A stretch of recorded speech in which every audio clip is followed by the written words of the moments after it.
So, Tommy, welcome to AFTERBLAST. Thanks. I appreciate you sitting down with me one more time to talk. Those who haven't seen or aren't aware, we did an interview early when I started White Stamping Noise podcast. You were, I think, my number 4th, and we did a really nice long interview, which I was very grateful for, and it was super nice. It was cool. Yeah. But it was very much also like, I think I was still a little nervous, little still figuring it out how to do an interview, but it was very focused on your history and your biography and kind of like that. But now, since we're buddies and we talk quite a bit, and you have a lot to say, and you're an OG, I think there are other things that I'd like to maybe pick your brain about. Yeah. And kind of get into and hear your thoughts on them, things that I've been kind of just also through the podcast recently chewing over. So anyway, first of all, can you just kind of tell me what you've been up to with TRERIKSRÖSET since we last talked, and with any sort of like noise activities? What have you been up to since in the past 6 months, I guess, for noise? Yeah, that's the sad part. It's pretty much nothing. I have a list of things I should get working on. Maybe the last 6 months or so has been a couple of tryout recordings. Nothing really fleshed out for sure. But now it's summertime. Now I have a whole lot of time off from work, and I have some gear set up, and looking to get something done. Yeah, cool. The summertime is usually the worst time to get recordings done, in my experience. But I'll try and change that around. How can you want to record noise with such weather? I mean, palm trees. Yeah. Ocean. Well, you're living the good life. Yeah. No, I mean, I noticed that too. I don't really pay attention so much to the whole like people. I've noticed that people often say like seasons are different for different, releasing stuff, and this season is bad or good, and I don't really notice it too much. But this year I'm kind of noticing, okay, like all of a sudden, like everyone is on like vacation, at least in Europe, but it seems like in the States everyone's playing shows like crazy all of a sudden. But that's a side topic, I guess. But So summertime is it's a lull for sure. And if something hits the news, it's never really blowing up in a big way. I know that February is the worst month to sell anything. That's the most poor month of the year for most people. Is that based on noise statistics, or is that general? After sales? Working in retail and stuff, February is known as people are paying their bills after Christmas, and they've spent too much. Yeah. I realize that. But February is usually, if you're doing eBay auctions and stuff, just avoid February. Okay, good to know. Yeah. So I mean, I guess if I spill any beans here that you're like, oh, like that's a secret, let's take it out, we can do that. But I mean, are you still working on a split with Krumer? Yeah, that's one of the things that I'm I've sent him material, and we've been going back and forth about how to do it. First, he wanted source material to Krumerize in some way, and we didn't really talk about for what and purpose of what project that would be. But I've sent him some material. I'm not sure what he's done with it, but last time we talked about that, I think we ended up saying that it should be a split. Yeah, because he felt. I think he said that he felt that he'd done the great album, the great show, the great collab, but still waiting for the split. So maybe this could be it. That will be it, I think. And it should be under his real name. So I'm hoping he hasn't retired it completely. It will be under his real name, you think? Yeah. I don't know. I have asked him. We'll see. I was actually thinking about that the other day. He can do what he wants, man. Yeah, but I was thinking like I don't think he's gonna really retire his name. Why though? Yeah, I don't know. I doubt he will. I think he's gonna keep rocking with it. Well, we all get goofy ideas every once in a while. We don't always follow through. Yeah, but yeah, that's one of them, and the split with Richard is for sure something. Richard Ramirez, yeah, I'm really eager to do good work with that one for sure. That's playing live in August, which is first time in ages. That's right, in Stockholm. Yeah, a show that Johan is setting up, right? Yes, he found a venue that is open to noise gigs, and it's it's quite nearby, which is good, I think. No neighbors that can be bothered. I don't think they have to adhere to the.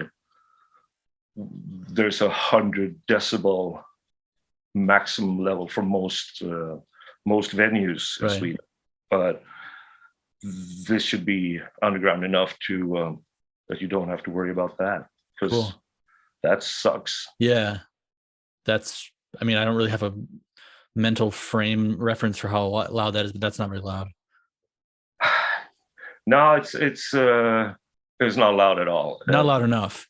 If you imagine a show with medium-sized band, like say the Sleaford Mods, I played support for them. It was at such a place, and if you're on the back of the audience, you can easily talk to the guy next to you in normal level, and you hear each other. So it's not very loud now. Yeah, that's no good. It's no good. Yeah, and Ochu's playing that, right? Yes, he is, which is always a blast. Yeah, I did read like some years ago that he's like, I have zero interest. I think I've realized I have zero interest in playing live, and I hate like live shows. So I'm interested to see that he's going for it again. That's cool. Well, I can see what where he's coming from. Yeah. From the audience perspective, it's a joy to see him perform. Always a thrill. Yeah. Cool. Some other bands on the bill. I think there'll be more names added as well. August 26th. It's time to get busy rehearsing. Yeah. I would. I mean, I don't know. I've toyed with the idea of coming. Haven't really considered it super heavily, but maybe I will. Me and Basha really want to visit Sweden sometime in the near future, and maybe that would be a good excuse. We don't really have time or money, but could be. Well, you're crashing here if you're coming. So that's what. Yeah. How much are the plane tickets? Haven't looked. Oh. Maybe it's doable. We'll see. Do you think like the crew, like the Gothenburg crew is going to come? Like is Eric playing? For example, Eric's not playing, but he's coming. Yeah. I asked him. So why aren't you on the bill? Yeah. But he wanted a little dad vacation, just away from get away from his family and just goof out with the boys. With the boys, yeah. That's good. People's person is coming as well, so there'll probably be a little gathering of the noise heads. Yeah, so that sounds fun. Yeah. So you've also is it true that also there's the live TRERIKSRÖSET tape being reissued? It is, yeah. It's all done. It hasn't hit the distros yet, but hell yeah, what the reissue looks like. So that's coming out, and so if there's anything else you got going on you want to share with me, that just pop it in any time. But so what I'm kind of interested in digging into with you is, I did that like Patreon episode, Noise on the Run. I called it shit talking. I called it, an attempt at ethics, which is kind of silly because I don't want to act like I'm nose up in the air and I know a lot about ethics or something like that. But I think that's something that you have often expressed strong feelings about, and how things should be done, how things shouldn't be done. I just think it's important to address because we're at a point now where things are changing really fast due to, I think, simply due to we can say it's simply due to the internet and social media. I mean, that's a big part of it, I would say. And how that's affecting not only underground culture, but also mainstream culture, I think. And I think our minds, honestly, I'm of the belief that all this stuff that we're doing, that we're addicted to, the fucking social media shit, is like it's fucking with our minds pretty heavily, I think. But 100% with you. Yeah. Just like in terms of like Pavlov habits of picking up the phone, looking at the phone, scrolling, and there's studies out in the open. I mean, it's in the design of these things that's how they're designed to work. An iPhone is supposed to feel great. It's supposed to feel satisfying and sexy. These apps are they're designed to feel like that. They test them out, so you want to spend as much, even if you don't want to. You're addicted to them. It's a simple fact. And now they have that has kind of taken over as the primary, or at least a major forum over which underground art and underground culture and music, whatever we want to call it, is sold, discussed, promoted, et cetera. And obviously, I mean, it's apparently not that obvious because a lot of people just accept it without question, or they go, oh yeah, whatever, it's whatever. And I myself have accepted it in the sense that I'm using it now, and it's like I accept that it is there, and it's how, if I want to reach people and do what I want to do, and that I'm using it, but I'm still not super into it. But I still don't think it's just something to just say, oh, it's just another it's just a new website. I mean, it's not. So I mean, I guess that's very general and broad. That's social media based. But what separates the ethics that we expect from underground activity and art and culture from any other sort of retail consumer transaction? Like, what are the rules there? What makes, because I mean, are you of the opinion that no one should make money? Because I know some people are like, there should be zero profit involved. There should be zero profit. And that's what it's all about. Nope, you can't make any money. But I don't know if that's really what it's about. But there's, in like the way I see it, there still has to be some other guiding force. If we are to be making some money off it or doing whatever or promoting ourselves, whatever, there still have to be some other guiding principle or guiding motivation than just like try to make as much money as possible or try to get as much clicks or attention as possible, right? Well, the urge for money is evil. That's been established for thousands of years. Everyone knows this. It's a fact. Still, I'm not of the opinion that you shouldn't be able to make money off of your art or your noise, your releases, whatever. That is fine, but ethically, I have some guiding principles I'd like to see. I'd like to see more people just mull it over a bit and just think about it rather than just do what the herd does. Yeah. Like if if you have a label, maybe you shouldn't do things that are overly limited and turn them into collector's pieces, just to make a warehouse find a couple of years later.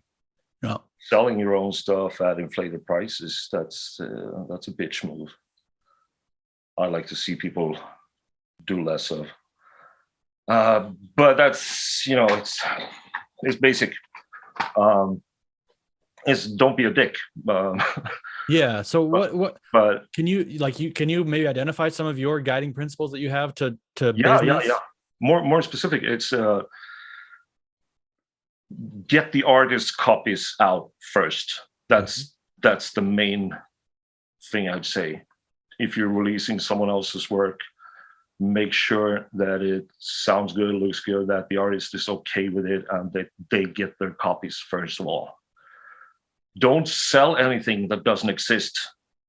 You have all sorts of labels that exist on pre-sales, but you don't sell anything that you can't deliver right away. That's what I say. And there's there are tons of stuff that I'd like to see less of. Let's hear it. Yeah. Maybe on a forum, someone says that, yeah, this label hasn't sent out their stuff that I ordered years ago. And people chime in and say that, yeah, I haven't got my stuff either. What you don't want to do is be the guy who pops in that discussion and says, oh, no, he's really cool. He's going to send you all of your stuff. Trust me. Like, who the fuck are you? Yeah. Who the fuck are you? Yeah. Are you saying you're guaranteeing I'll get my money from you then? Yeah. Who are you? Yeah. Why do you feel the need to chime in like this? Yeah. Don't do that. Don't be that person. Yeah. I've seen it so many times. Like, oh, she's great. Oh, she's probably just going through something. Yeah. Oh, he's a great guy. He's going to send you the stuff. Don't. Yeah. Shill for others. Yeah. Unless you're willing to put your money where your mouth is. Yeah. For sure. Also, don't make shitty dubs. Don't listen to what you're selling. Have some quality control. Have some standards. Yeah. Make it sound good. Make it look good. What else? Yeah. Artist copies first. That's really something that I think is important. Yeah. That's something I must admit I haven't always held to. I used to be really strict about that, but in the last couple of years, especially when like packages to the US take sometimes like 6 weeks, something like that. Sometimes I'll ask people, hey, got these in the mail, can I start? And usually people say okay, but I know it's not how I want to do it. It's not how it should be done. Well, if you're communicating that, it's a trade-off. I mean, that's fine in my book. Yeah. If the artist is okay with it, then no problem. Yeah. But I think a big thing and just in general is also, well, I don't know. I guess the interesting, it's like what is the purpose of a label? What is a label? What should be the purpose of a label? And I think one important thing that a label should always do is just be in contact with the artist about whatever it is. And most people are pretty flexible and understanding, but the situation, the model where like you submit something to a label and the label disappears basically, and then at some point the thing is for sale, and at some point you might get your stuff. That's weird. I mean, it's like, I think just that close relationship working with a label or with an artist is very important. And like the question is what is the purpose of a label? I asked that in the Noise on the Run episode, kind of at the end, like, is a label to release what's already established as good and make more of it, which might be valid. Is a label to release their own work that they want to? Is it to release stuff that's unknown? Is it to release stuff that's I don't. What's the motivation of running a label? From the label perspective, I think the biggest thrill is when you hear something that is unknown or hasn't reached any audience, and you realize that this is good stuff. And if the artist isn't the one who is going to make it available to the public, then that's the best thing when you have a label, if you get that. Exactly. The thrill of just finding something that is of such quality that you need to hear this when you have this urge to get it out there. And that is when it's at its best. Running a label. Just you're a curator. You're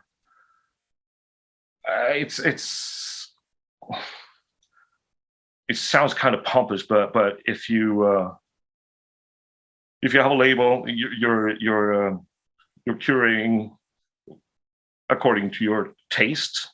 And if you have a developed palate, developed taste, then you could probably run a good label. If you're just going to pick up what is already out there and make more of it, it's not as rewarding, from the label perspective, I'd say. But it might be rewarding with money. That's the thing, is like, there are labels that quite clearly follow artists that are popular and will sell out, and they make good releases. It's like, okay, another good release by a good band or a good project that everyone wants. But I'm always curious about what's the point of that, though.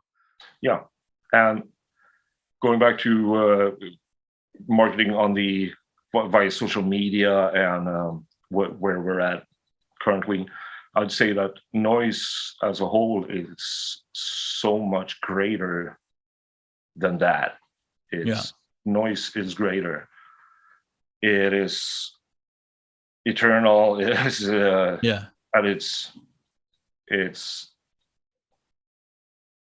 it makes that stuff, it's temporary. I mean, 15 years ago, it was one forum where you announced your releases, and maybe people were saying, like, oh, it was just announced here in this one place, and now it's sold out. That was the trouble then. Now it's, I don't know.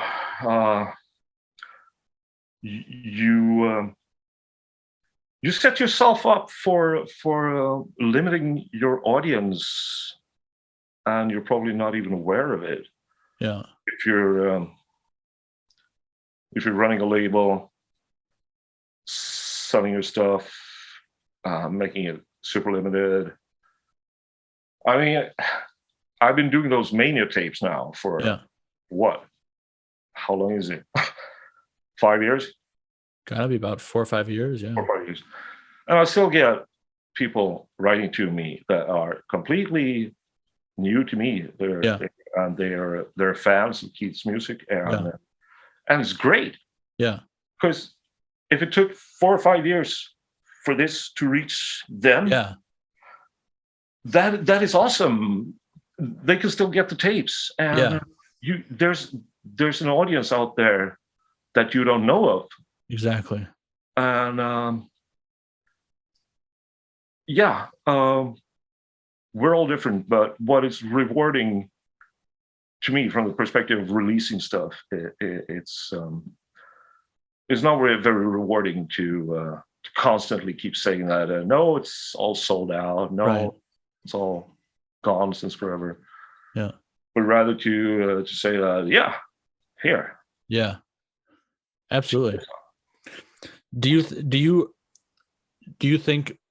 want to see noise in terms of the scene or potential audience? Do you want to see it grow? Do you see any negatives of that happening? Like, say, like there's all this kind of stigma, like 100 copies is kind of like the magic number for tapes, which is not true. I mean, it's not true at all. But there's still a relatively small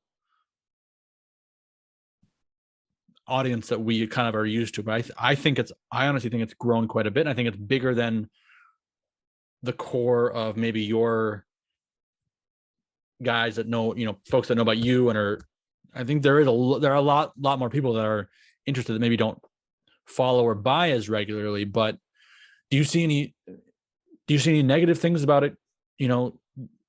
Maybe reaching like, punk rock size status? No, because I mean, if you see this at concerts quite a lot. If a noise act is performing, you could have a couple of hundred people in the audience, and they react positively, even if they've never been exposed to noise before, or even if it's not something that they'd listen to at home. Yeah. But I mean, they are enjoying it in that moment, and their potential noise buying audience as well. Yeah, I don't see any problems with people being exposed to noise or having access to noise. Nothing negative in any way, no. Yeah. So you don't feel like it should be kind of kept to a small. I don't see why. No. It's the more the merrier. Yeah, for sure. Yeah. Yeah. What impact do you think social media is having or has had in your eyes? It's hyping up a lot of crap and a lot of just banana flies that just here today, gone tomorrow. Like artists, you mean? Yeah. And it's making people settle for a lot of bullshit. Crappy dub tapes seems to be the norm. Yeah. We should talk about tapes more. Yeah. Like that's, I do want to talk about that. We'll get into that. But I dropped out of social media a few years ago. No Instagram, no Facebook, no. I don't have any platform or channel to communicate like that. And what you said about it being addictive and it being made to be addictive, it was designed to be that. Yeah. Sure, you notice that when you drop out of it, well, you realize that you're out of the loop. You don't hear about new releases or could be anything if you're into genre movies. Oh, this or that was released on this deluxe edition, but you weren't there to pre-order it, so you're shit out of luck. Yeah. And same thing with a lot of releases. Yeah. If you're not constantly sniffing it out in the social medias or you miss out on stuff. But then that's in the other side of the coin for labels. Yeah, not reaching the audience that they could. Yeah, but I think I just a bit cynical, but I think a lot of people are attracted to maybe noise because they enjoy this sensation. They enjoy that hunt and they enjoy that I got to get it, and they enjoy that feeling when they get it. I mean, and really when you think about it, it's just the same. It's the same feeling that you get when you get a great deal at the supermarket or when they, Black Friday opens up and you get the TV for, it's like that same kind of like consumer dopamine hit when you get something, and a lot of people seem to really like that. And a lot of labels seem to really like exploiting, and then that's their business model. I mean, it's like, Yeah. I can understand if you are a consumer and you don't have, it's not transparent, and that's just how it, like, say, like, that's the actual fact, like these things only can exist in 50 copies, then you get when you're happy. But I wonder why you don't feel fucking annoyed when the people that are making it are doing this intentionally to keep you like that, instead of, instead of supplying as much as they could. I mean, I don't know. I don't know either. It's, I tend to react like the other way. If something is too limited and it's too complicated to get hold of it, then I lose interest. And like, why would I jump through hoops and to get this stuff? Yeah, it's just not. It's dumb. Yeah. And please, you can have it. I'm not interested. Yeah. But yeah, that's what. Yeah, the dopamine hit of buying something to before it's gone. The pain of your, of your whatever, your anxiety or depression. That's sad. Yeah. Super sad. Yeah. There's no joy in that. No, and okay, so we want to talk about tapes. And I do want, that's like another thing that I'm thinking about a lot, is that, as things like, for example, Germany for the longest time had really cheap postage rates. Yeah. And I could send an LP to Japan, to the USA, to Sweden, to wherever for €5. And, like the next step up, like 3 LPs and maybe like a CD or 2 was like €9. Yeah. And that just changed. They just restructured their packaging. Like they basically changed, they raised the prices for everything a little bit, but then they changed the size so that an LP no longer, like, they made it one edge is shorter. So an LP is now out of the game for the small boxes. You have to send it with a bigger dimension service. So like, that's just one example of things that are happening that always happen. It's not like a current only now thing, but I mean, like, we know that fuel prices are going up internationally. We know that, vinyl costs much more now to produce than it did 10 years ago, 15 years ago. Tapes are the same thing. Tapes are becoming also like a collector kind of novelty item. I mean, like, they were this cheap, inexpensive DIY thing, but now they're becoming also more and more like this kind of designer item. And what I'm curious about is what will happen to the noise economy, so to speak, or the noise trade, which is based on a lot of low, and to its credit, like, most people are pretty solid. Most people they get it. They're pretty ethical. It's not about people trying to make big money, because you can't really, unless you're really clever. It's mostly people doing this because they enjoy this exchange and this culture and this music, and sending stuff back and forth. And we're able to have a scene that is based on like really high volume of stuff. Like, I mean, a noise artist can produce like 10 tapes in a year. Yeah. And they might be all good, and they might all be fucking awesome, and they can sell them for $8 to $10 and whatever, and people can buy them. But like, if these things start stacking up, fuel prices, whatever, and a tape costs $20 to produce and $30 to ship, what do we do? Do we keep just rolling with tapes because we like them, or what? Where do we transition to? Yeah, hard to say. I know you posed this question earlier. In your eyes, because I know you're a tape guy, and it's like physical media is the. I'm not satisfied with digital files. I mean, it's like, that's what it's all about. What do you see? Personally, I'm not worried. You should see my stack of blank tapes, man. Yeah, it's crazy. I know. So I'm set. probably for life. Yeah, if prices go up, I mean, tapes are a whole lot more expensive now than they were, say, 2006 when I started Obisco. Yeah. I think you bought tapes from Tape Line in the UK.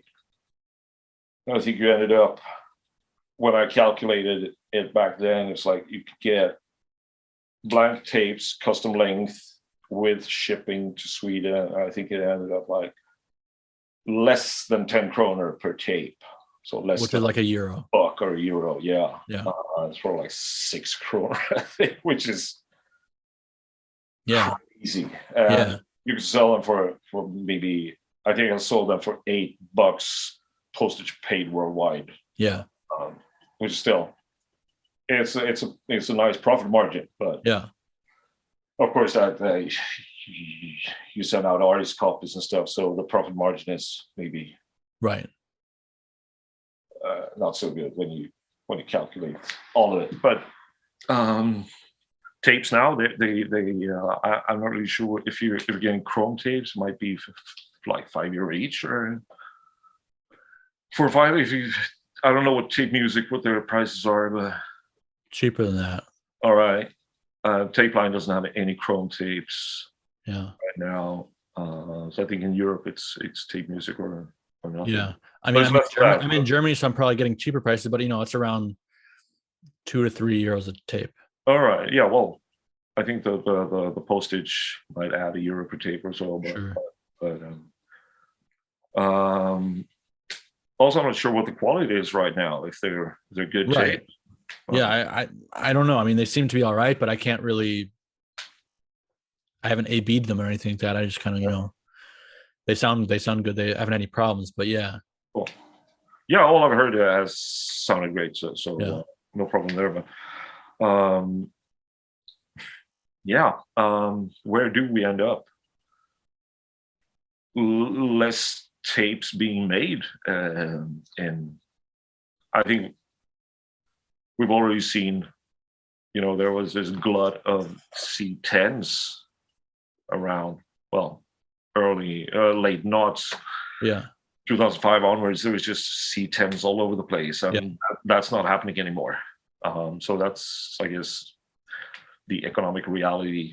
Yeah. Setting in one way. Right. So maybe longer length releases and less of them. Yeah. Could be what's happening. Yeah. In the next stage. Do you think that could really push people to like make more low volume but like high quality releases, or do you think it could push labels to be more selective and curatorial, so to speak? One could hope so. Yeah. I mean, just yesterday I was reading about new Pius Mary tapes, which, number one, I had no idea they existed because they were probably just announced on social medias, I guess. Number two, someone said that the tapes were too short, so tape cut out and while the music's still running. It's so sad. And people will most likely not even notice that. Yeah. Yeah. So crap like that will probably still happen, but yeah, maybe. I think there are fewer releases overall now than there were a couple of years ago, but again, I'm not sure. I mean, obviously, like we've all kind of realized that, 2020 when COVID hit, things went crazy. All right. In terms of like quantity, but I mean, I also think quality. There was a great rush of a lot of stuff, and I wouldn't say too much of it was. I mean, okay, there's always a certain fraction or a certain maybe large fraction that's not so good, but there was a lot of. All right. Tronics. I time it when Tronics became active again, and like. Okay. Yeah, But then it kind of like, it was also like the Bandcamp Friday era where everyone was like really rushing to get a ton of stuff out and selling it all on Bandcamp. And then I think we started seeing, okay, there's a lot of debris, there's a lot of leftover stuff that really doesn't need to be out there like that. And I think it seems like now that's kind of tapered off a bit. Hmm. I don't know. Yeah, but I mean, Tronics, it's a joy to see that Phil is releasing so much good stuff, and that it's. I'm so surprised when things sell out as fast as they do for him. I think I missed out on a couple of really good ones that way, but because I'm slow. Yeah, the Bandcamp Friday thing, that's been a thing for sure. I miss out on that stuff as well. Yeah, I do too. It took me until yesterday to finally pull out and listen to this Jim Haynes Electrical Injuries LP. Mm-hmm. If you heard it, I haven't yet. It's killer LP. Yeah, it's like kind of like a really good old postmortem tape or something. Yeah, I've heard great things about it. I haven't really checked his work out as much as I would like to. Yeah, because there's all those artists that you hear good stuff about. Also, not well. It factors in the economic, the financial discussion. But my listening time is limited. It's really limited. Yeah, I don't have time to listen to all these new releases. I've had this Haynes LP for a year maybe. Yeah, it was just yesterday that I put it on record player and listened to it, and it was awesome. Yeah, but well, I mean that also probably has something to do with if it's an LP, it's probably made in a larger edition, and he's an example of an artist that isn't really working on these limited to 50 bam bam bam tape labels. So it's also has the effect on me, maybe also it's like, okay, there's enough of those out there, I'll get to that eventually. I think that should be. I mean, I like the fact that I know that I will, when I find the time and money, like be able to pick it up hopefully at some point without that LP is just 200 copies. Okay, yeah, so maybe it's gone already. I mean, I think you can still find it, but at a reasonable price. Yeah, I could be wrong, but I mean, still like when you have limited attention, time, and money, people then are often even unwillingly like channeled towards, well, I should buy that because that's going to be sold out, and that other thing is limited to 300, so I can get it someday. Yeah, it's been like that for a long time. Yeah. And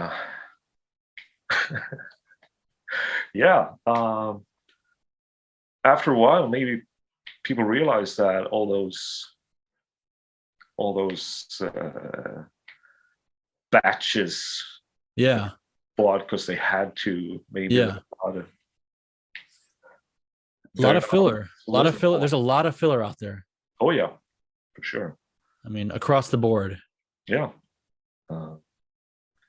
No, that's label ethics or underground ethics. That's what I tell people all the time. Just don't release as much.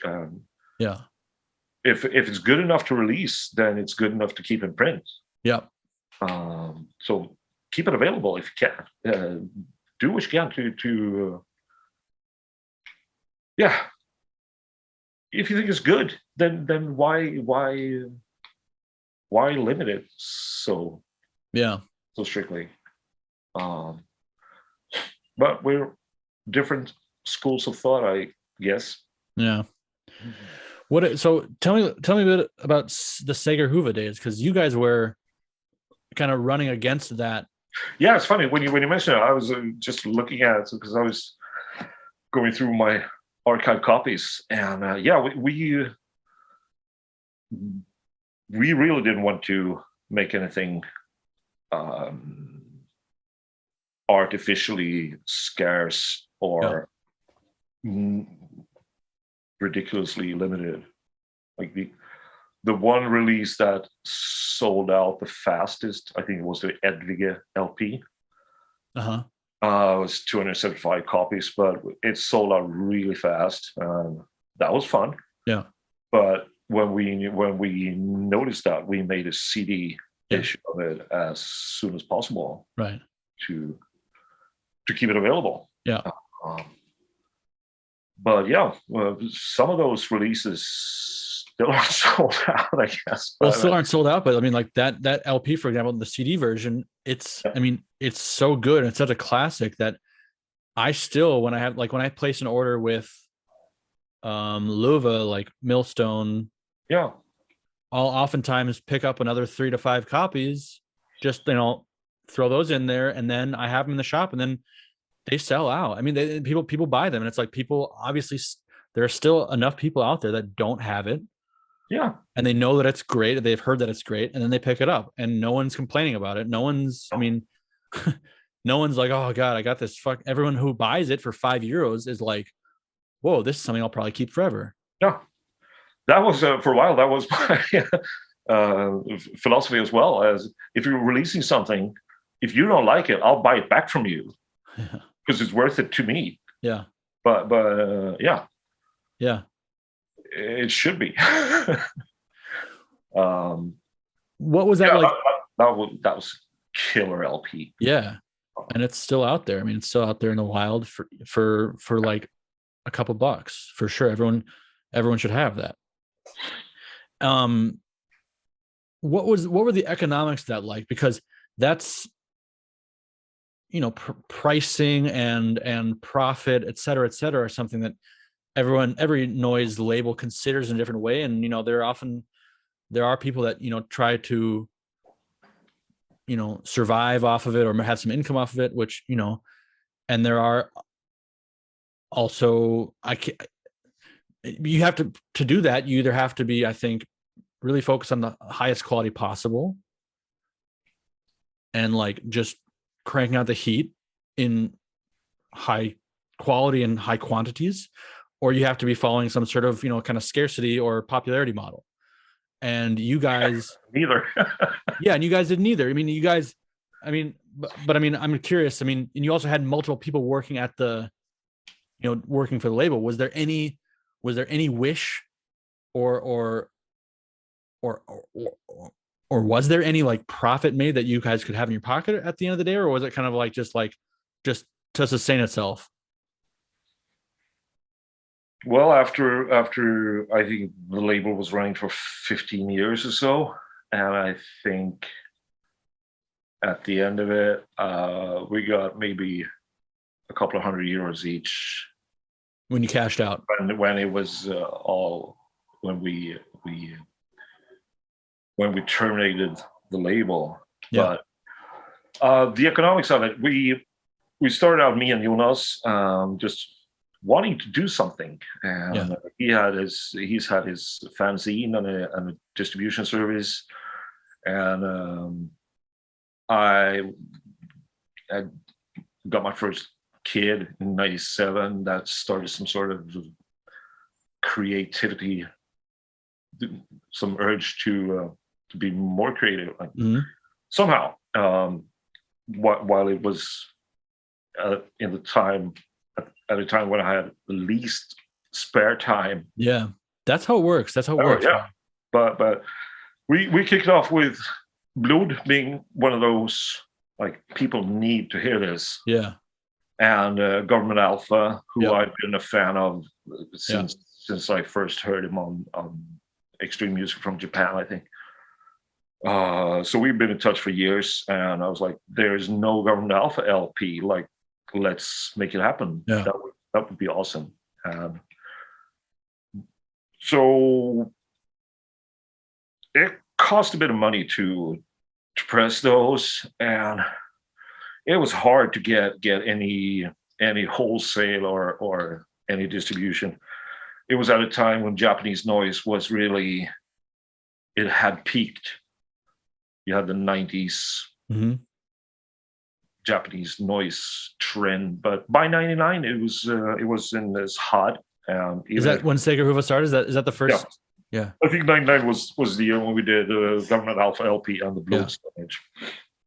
So we weren't interested in trading either for other labels' releases because we didn't have an outlet we didn't have any distro. Yeah. So it was pretty much useless. And when you had to say that you can buy these wholesale, but that was an uphill. Yeah. For sure. Yeah. So yeah, we really set ourselves up for some uphills. Yeah. We tried a lot of stuff. We tried sending out review copies, but over the years, it was trying out different approaches. I think we did all formats, CDs, vinyl, tapes. Yeah. A few things were kind of hits and sold out pretty fast. Most things sitting on shelves for years. Yeah. But yeah, I found just going through piles of old papers here, I found an address list of where we sent out review copies of CDs. Yeah. It's like maybe 30, 40 addresses to sites, magazines. And I don't think any of them ended up in anything at all. Yeah. A couple of reviews here and there, but no, it meant absolutely nothing. Yeah. From the label. Yeah. And it rarely does. I remember in the 90s, I was reading a review in The Wire about an American magazine, Muckraker. They gave it a glowing review, and I sent a letter to the guy, Patrick, who published it. Yeah. And he was like, "Yeah, you're the only one who has written to me after the Wire review." So, yeah. After a while, I realized that. Do you think that stuff has value? Do you think that stuff has value? Do you think people should be? I mean, do you think a label should have it in their mindset and also in their budget to have some sort of like copies allotted for promotion or for giving away? Or no, my experience is that reviews are worthless and no one gives a damn about them. And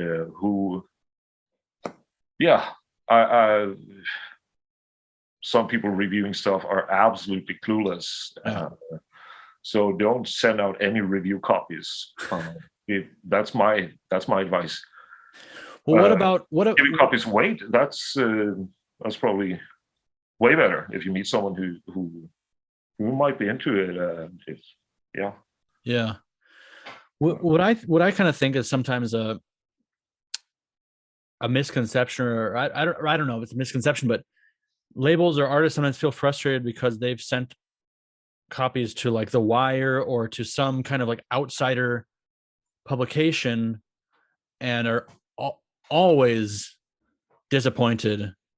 Yep. With how that goes. Either they don't review it at all, or they want some money, or no one cares. But do you think there's value in like sending a copy to like someone within the scene or an artist or a label that you like, just to say, hey, check this out? That, word of mouth, or, maybe some forum posts or social media posts might be valuable for it. Do you think that has value? I think it certainly has. I think we've touched on this before. Like, if a grade A influencer like Sam McKinley stands there holding your CD and this is good stuff, then people will check it out for sure. Absolutely. Yeah. Reviews, shit. Yeah, everyone has their stories. Yeah. I remember I sent a copy of the Sega Hoover, the Blood of the Christ CD to Edwald Fisher in the UK. Yeah. I got a letter back saying that, oh man, great CD. Yeah, I can see it. Yeah, really, he was really into it. And then when the next issue of the fanzine comes, he's trashing it. Like, what happened? How drunk were you at one of these times? What? That's mind blowing, huh? Yeah. But you said right. Okay. No, and why would you care? Yeah, I care if Sam or someone like if Nolan says that check this out. Yeah. I'll check it out for sure. Absolutely. And from someone like Eric or Luva or you or someone whose taste I trust, then that means a whole lot more. I'm not really sure where reviews are published anymore, if there are any. Is anyone reviewing noise? I mean, there's special interest that comes out once a year. There's Noise Receptor Journal. Yeah. There's That's funny with a name like that. They're not super noise focused. Right? Yeah. There's I think Chris Groves does reviews. Oh, he has Night Science, of course. Night Science is great, but I think has that been published in a while? There was one, I want to say a couple years ago, but not super recently. But no, I mean, it's interesting. I mean, I don't know if you watched it. I did those video reviews, and I think I might do more of those because they're kind of fun. I'm also torn about like, why do I do them if I'm going to do them behind a paywall? Like I should probably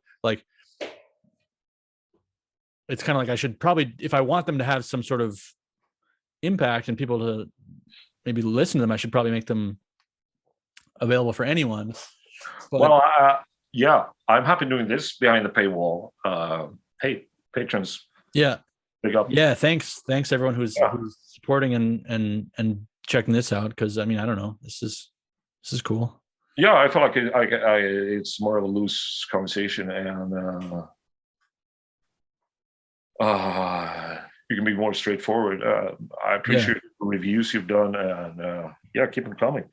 I'd like to keep it coming. I mean, it's like it, because I mean, like you said, I mean, having just someone that you like, when I've hung out with you or when you've mentioned something to me, like, oh, like you actually put me onto Euronet when I was at your house. Yeah. We were at your house, and you're like, oh, this is a cool tape. This guy sent me from Malmö, like, Euronet. We put it on. I was like, this is really cool. You're like, you should get in touch with him. And I was like, yeah. And then like, we got in touch. I did a release, and we've had contact since then. And just that those things make a huge difference. And I'm not like trying to assume that I have that kind of like taste or something like that, or like that people that I'm that guy, but still, like, I think everyone should be that guy. Everyone should be, if you're involved in the scene and you really are passionate about something, or you simply think someone's good, you should, I think, like, spread the word and pay it forward. And I think that's what there needs to be more open channels to doing that, like, or people need to be listening more about that and not just posting on Instagram. I mean, it's like people post the same thing on Instagram that they ordered, and it's like, all right, sold out now. It's like,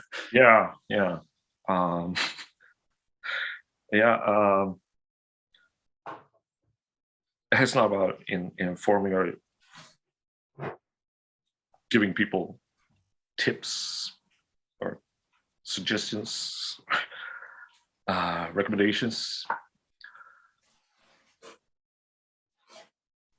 Just about having the product. Now I think about there's been so many times when you've been at someone's place and they play you something and it blows you away. Yeah. Like being at Lasse Marhaug's place and he puts on this Czech himself. I was like, wow. Yeah. And it happens all the time. But that's this. It's easier when you're in that one-on-one. Yeah, it's easier in the physical world, and that's the weird caveat with noise, that it is very small still, and it's still very rare that we get to meet up face to face and have those exchanges, but when we do, it's always like, you know, to be able to sit down with another friend or acquaintance, somebody you don't even really know, but you have this bond that you like these same tapes and like you have this same shit. And then, you know, for us that love it, it's so meaningful to us. It's not just like, I don't know. At the same time, when I was, I think it was the time when I played together with Sam in Berlin, when I came down there, and you meet someone who's involved in organizing and so on, they don't talk about noise at all. Yeah. Like, that's weird. That's weird. Aren't we? Huh? Yeah. I mean, happening at your end? What's happening? No, nothing like that. It's just, well.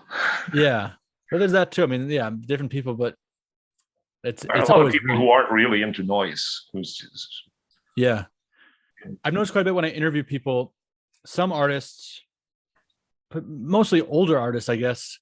When I get to the question, like, what are 5 things of the past year or couple years that you're really into? A lot of people are like, I haven't, you know, which I don't think is bad. Like, I don't think that's bad. I really don't think it's bad. And I think it's very valid if you're a noise artist and you're making it because you love to make it, and that you might not necessarily be listening to other people's work all the time, you know?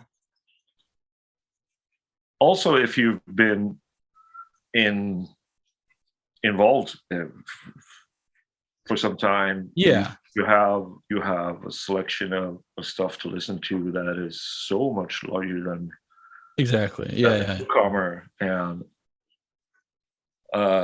just the other day I listened to a compilation that came out 25 years ago, and it's timeless. Yeah. I can see that there's this stagnation for when people get older. They sometimes don't keep their eyes to the railroad track. Yeah. It's just funny because like I'm like constantly like geeking out about what's going on right now, or like following it. It's like another addiction, you know. Yeah. But I get that people just don't need. Some people just aren't. They're satisfied like not following up on it that so closely, and they're satisfied with their classics and their golden era releases. And they don't necessarily. Or fucking mojo readers in the noise world. Mojo readers? Yeah, like going through their 30th anniversary releases, collection, deluxe stuff that they listened to 40 years ago. I mean, shit, no. But that's what a mojo reader is. There's something funny that someone pointed out recently that I saw, is like they pointed out that The Wire,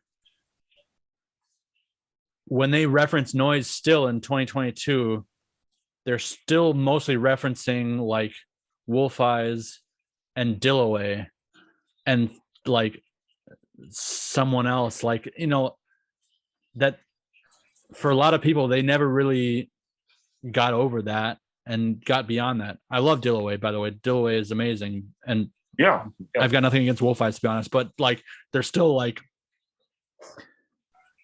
have totally ignored and discounted everything that's happened after that. But they're safe and they're arty. So exactly. I mean, I think, with The Wire.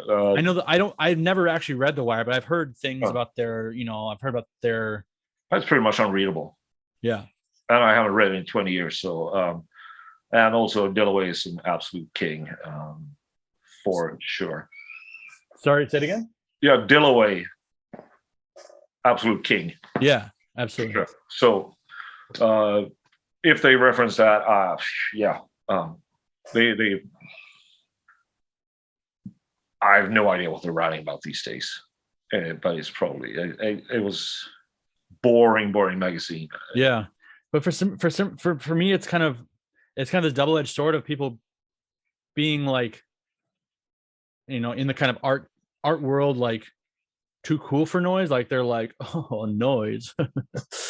Yeah, we know about that. We saw SPK. Like we know, you know, that that attitude, but then I also, when I see that, it's just it makes me think you guys are actually like clueless and losers because of that. Like, you still think that that's the peak of, you still think wolf eyes is the peak of noise.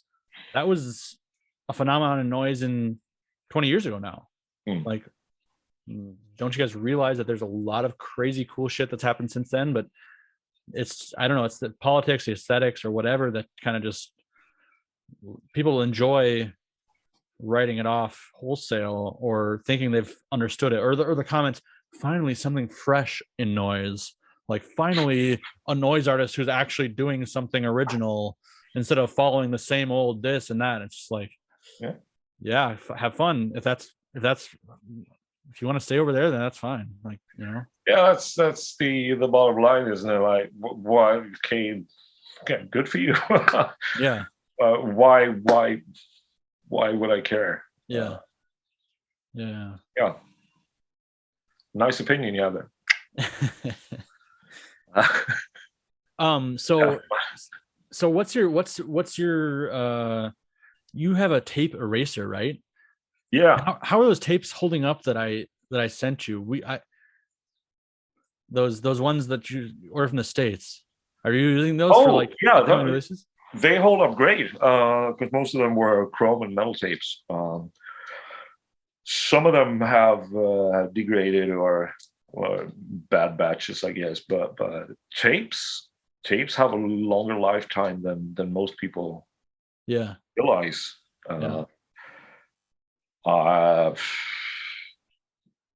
They can sound great after 40, 50 years. I just recently had reason to. I picked up a real tape and played it. And it was from 1970, and it sounds crisp, perfect, just awesome sound. And it happens. Tapes usually sound good. And I have a tape eraser. It's Tell about the tape eraser. It's Wearcliffe Model 8 bulk tape eraser. It's a chunky machine. It weighs a ton. It has a huge electromagnet inside. It's heavy.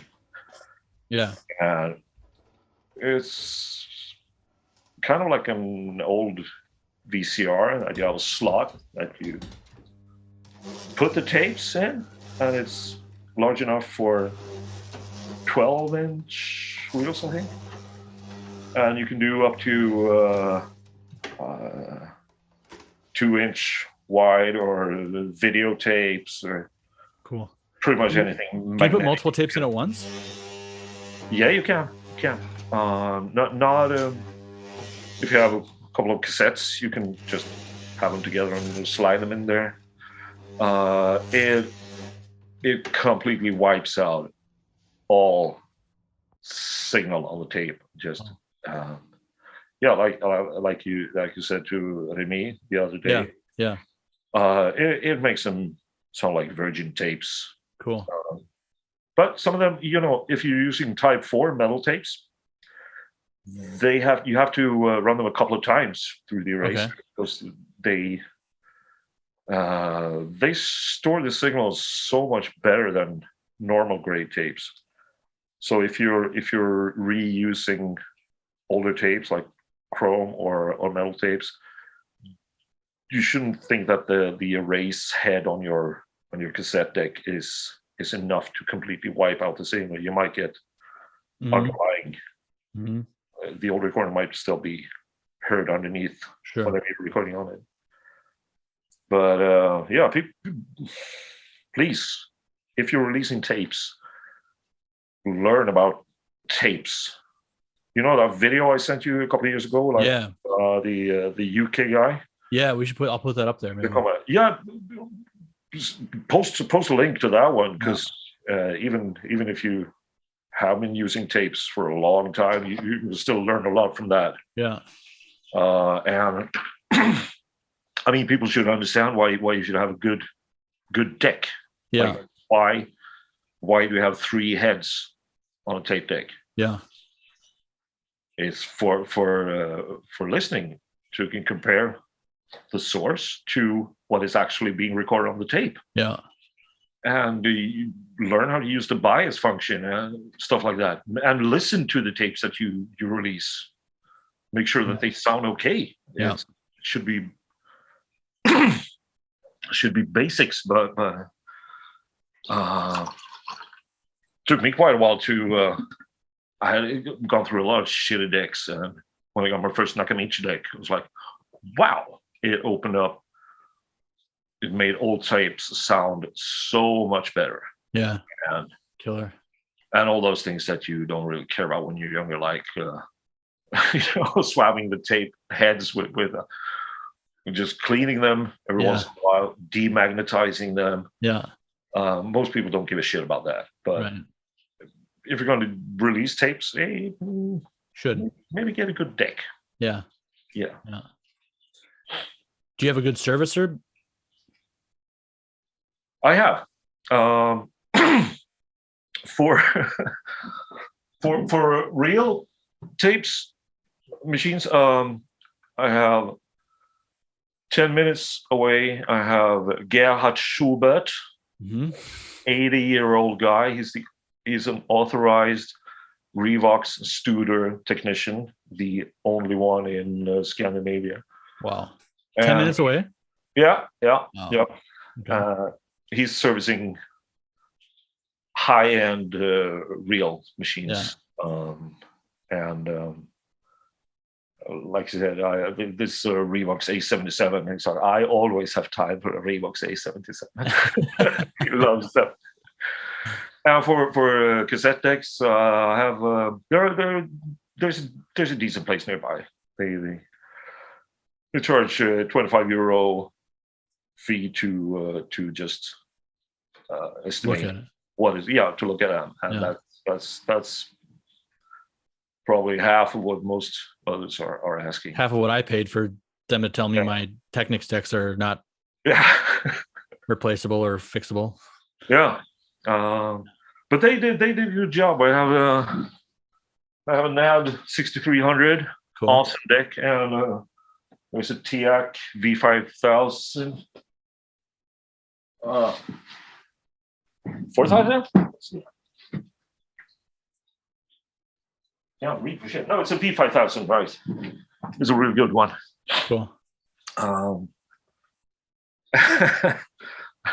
are a lot of others around here. Yeah. What is your girlfriend make of like your tape deck collection and hobby? What's that? She loves it. Yeah. Well, she's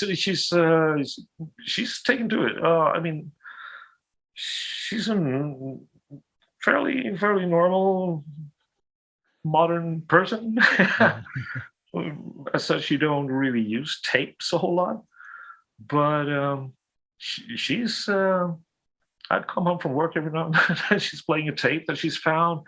Yeah, it's like, I figured this was a Dolby B, and she's learned all that stuff. She's very cool, very keen on that. It's funny. I never thought that, but that's cool. Yeah, that just reminded me. You said you were working on some like neofolk or some dungeon synth. Is that true? Yeah. Well, there's a guitar hanging on the wall there, but no, I'm my girlfriend is she can actually play instruments. Yeah. How do you do that? Yeah. She can play by ear and listen to a tune, and then just sitting on her keyboard, banging it out immediately. And it's like, phew. So I'm just trying to push her into doing some dungeon synth project. And then you do like that's a bit fun. You do noisy kind of like synth electronics with it.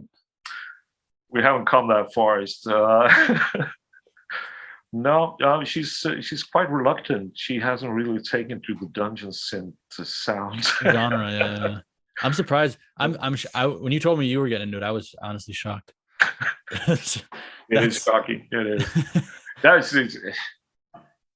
It's kind of one of those things when you start out as a joke and then you realize, some of this stuff is good. So, Yeah, exactly. but she's really talented, and I'd love to see her do some more music of her own. Yeah, So whatever it turns out to be, I'd be happy to see her do it. yeah, for sure. That's great. Yeah.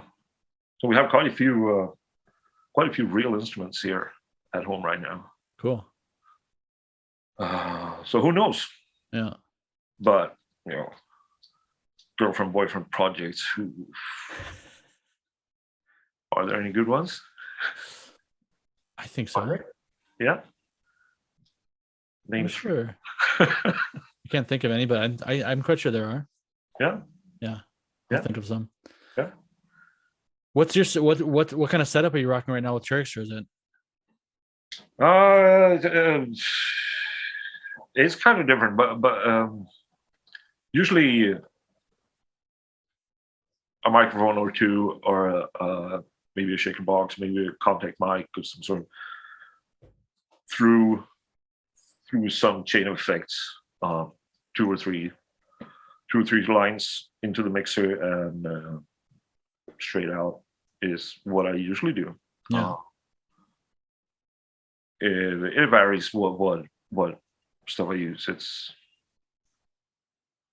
you go through the drawer of pedals and just pick a few out that you haven't used in a while, and try different combinations. Just see what works.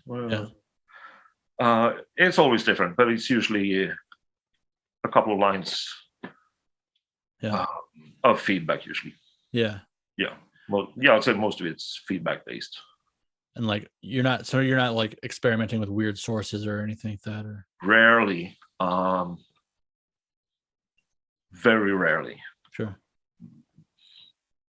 Could try, doing tapes, slowing them down, using that maybe in the background, but remember you were using, or either you told me, or I think I remember Keith Brewer writing somewhere that he talked to you and you were using like a car boot or a car jack with a contact mic on it or something like that. What?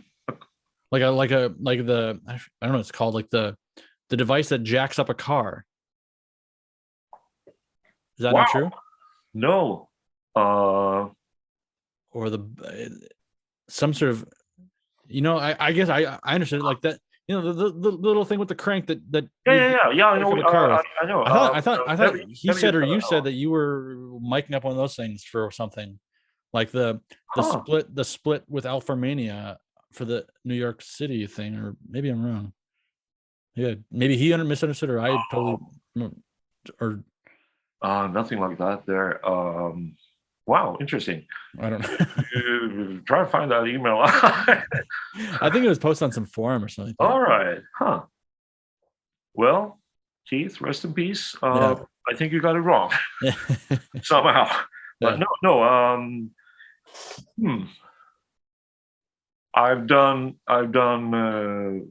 some field recordings of subway, the old subway lines, screeching, some stuff like that, but it usually ends up with just doing the feedback thing. The sources are more totally overdriven, and a lot of times I find when I prepare stuff like that, like I get these ideas. Okay, I'll get the source, and then I get some feedback going, and then like once I'm like, something's not right with this mix. Like, what's wrong here? Then I like take out the like the experimental element. I'm like, oh, that's the problem. That was just not. Same. Well, one day maybe. Yeah. That's why I really admire people who make great recordings with like that are based off good ideas. That's always interesting to me, because I'm oftentimes my ideas, the things that I think of that are intellectualized, don't really translate to what actually sounds good. So I think the only time I've worked with source material as a main component was for the Jonestown White Knights compilation, Mm-hmm. where every artist used the Jonestown death tape in some way. Yeah. Um, so I had a tape loop there, and I used parts of it so as some main part of it. That I think that's the only time. Yeah. Who was fuck, what was that label called? Who was behind that label that was releasing those, like the Jonestown tape? And That's Jonas Kellager, who I started. did Sega Hoover with you? Yeah. Yeah. Okay, I thought so. That was that's some of those tapes are great. I mean, that's heavy stuff. That's definitely a cool project. That White Knight box is I think it's great. Awesome. Yeah, that's one I never got a hold of. All right. But I think I do have the MP3s somewhere. I think somewhere someone ripped them and I downloaded them somewhere. But yeah, that's killer. What's your? I mean, I've never seen you. Have I? No, I have seen you play live. I see you play live with the Rita with Sam. That's the one time you've seen me live. Yeah. Yeah, but what when we sang karaoke together. Yeah, that's right. That's right. That was fun. Highwaymen. You were on the table. Maybe I can put. Maybe I'll, if I have time, maybe I'll put that. I have a picture of you up on the table. You have? Yeah. You have one with Johannes as well? I don't know if you're in the same picture, but I have a couple pictures from that night. Like you up on the table, him. Yeah, that was cool. Highwayman. That was great. Wins the combination and TRERIKSRÖSET. Yeah. Awesome. That was awesome. Yeah. No, that was. I mean, I'd love to see that if you find it. I'll find it. Yeah, I'll find it. I mean, I don't know if I've talked about it on the podcast before or said this to you, but like just that night was so like such a simple night, but that was so epic for me because we just visiting you and like meeting you after some years of being in contact and like then just going out and having some drinks and doing some karaoke and then just coming back to your place and just drinking and smoking until the sun came up, listening to fucking noise tapes. Like that's rare for me. Like that's rare. Even that's what's going to happen in August if you come. Yeah, even on like the Minneapolis noise crew, like my friends from back home, where they were all like noise fans, but like more like noise. They would like we'd hang at shows and stuff like that, but like it wasn't often that I'd get to hang with people that had the same also knowledge and more knowledge about like actual recordings. I'm really much more of a recording guy, I like a live show. That's fun to hang out and like see someone play live, but that chance to just like listen to recordings and trade and show the recordings, that was crazy. That was super memorable times. I mean, that was great. Yeah, it's rare that you have someone come over and you can just blast flesh biting pedophile speakers and just two guys sitting there just and Johannes was asleep pretty quick. He wasn't. He's not made for that life. Hey Johannes, hope you see this. Yeah. He'll probably check this out too. I think he watches. Yeah. Cool. I'll pull this out too.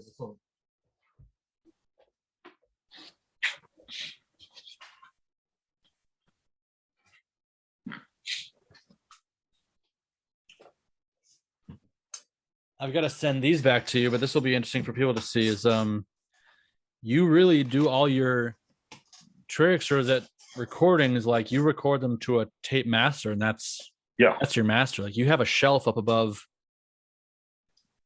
your shit where you just have like all your masters set up, and I think at this point you digitize stuff yourself, but you sent me these tapes. Can't really see that. This is the Killing for Germany master. All right. I need to get this back to you. Thank you. This I just went into my master's drawer and found this. Oh, cool. Killing for Germany, the original master tape that I used for the CD, and Rogsved. All right, Rogsved. Yeah, all right. Rogsved. Surelection TRERIKSRÖSET. So if you've been wondering where those are, they're here. They're safe.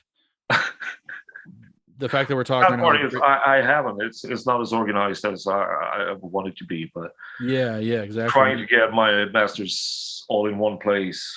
And there are some there that is just digital now, I guess. Yeah, make backups. Make backups.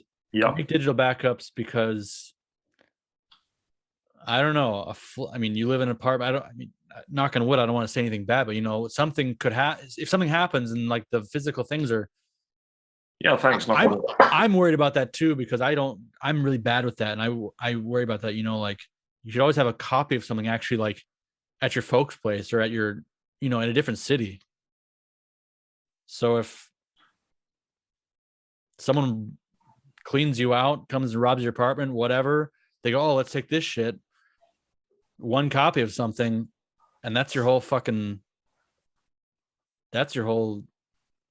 Actually, I'm transferring all the old masters to real tapes. That's cool too. So it seems to be the most lasting format. Yeah.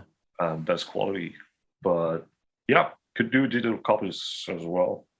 Once I have everything sorted, people have asked, just maybe I should do CD or so of old compilation tracks, stuff that is out of print.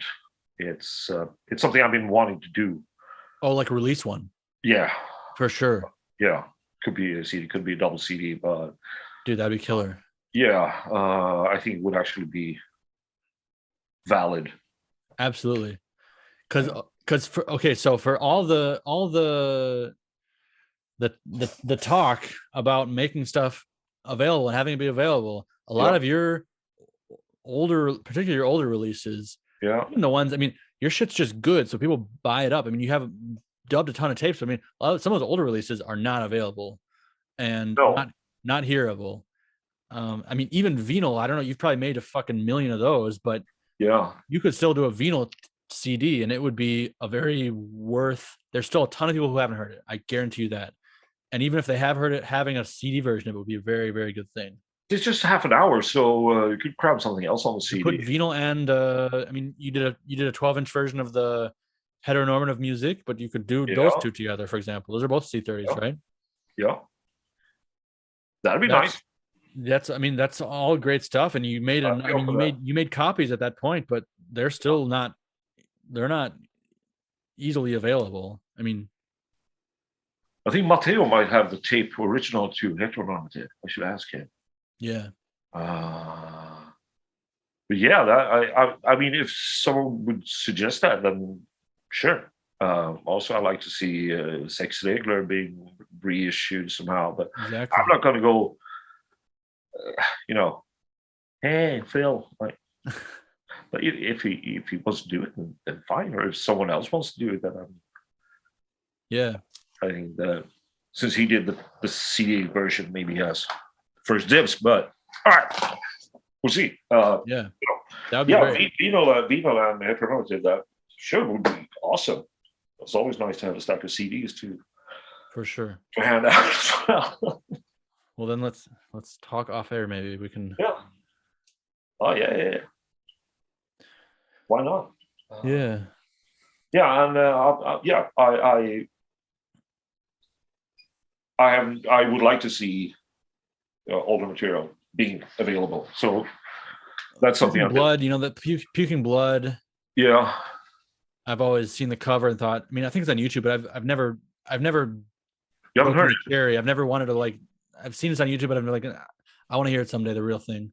Yeah, I think I have the master tape for that one still. So, also, who's Pete Larson? Oh, that's Pete Larson of Bulb Records. So it's the same Pete Larson that Wolf Ice did. They did a. Yeah, fuck Pete Larson. I've seen fuck Pete Larson. You did it, and they did it. I never knew what that was all about. They spelled his name differently, but. No, it was I don't know. It's just some he was flaky in some deal we did back then years ago, and just being kind of Well, I think he owed me stuff, or it was something that he just, Yeah. just doing things the wrong way. Yeah. It's such a long time ago. But Right. I met when the Wolf Eyes played Stockholm 2006, I think. I think Connolly was like, "Yo, that fuck Pete Larson. Did you mean that, or was it ironic?" I'm like, "No, I meant it." Yeah, fucking hell, right on. Because yeah.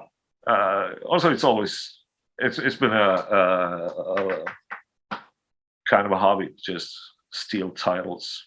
Yeah. Oh, so they had it All over first. the place. Yeah. That's cool. I feel like it was at least YouTube, but I feel like I even saw another one where I was like, "Who is Pete Larson?" Like, everyone says "fuck him." Like, back in the middle 2000s, everyone says, and I Googled, like, I think at one point I did Google his name, like Pete Larson. Was like that's like Jim Smith or something like that. Like, yeah. that's funny. Yeah. What is behind that though? When people rip people off in the noise scene, what's behind that? Yeah, it's either exit strategy, just leaving the scene and cashing in some just scummy manner, or it's flakiness that is just that they aren't equipped to release their own stuff and sell their own stuff and do it properly. Yeah. They might be good artists, but they can't really handle the business side of it. Yeah. And often people who sell things that aren't readily available. Yeah. But yeah. Why do people rip other people off? Good question. I mean, it's maybe an obvious question, but at the same time, I'm always curious why certain people enter a scene which really, again, you can make a little bit of money off it, but there's not like big money to make in it. Yeah. And why people like put the effort into kind of establishing themselves and making connections and releasing some stuff only to rip people off. But then I also think they're really only making, like, even if they've ripped these 100 people off and they've made like $300 or $500, like, that's okay, that's some money, but it's not really a good racket. Like, it's not really like if you want to make some good money, you can find another like illegal racket, like. Yeah.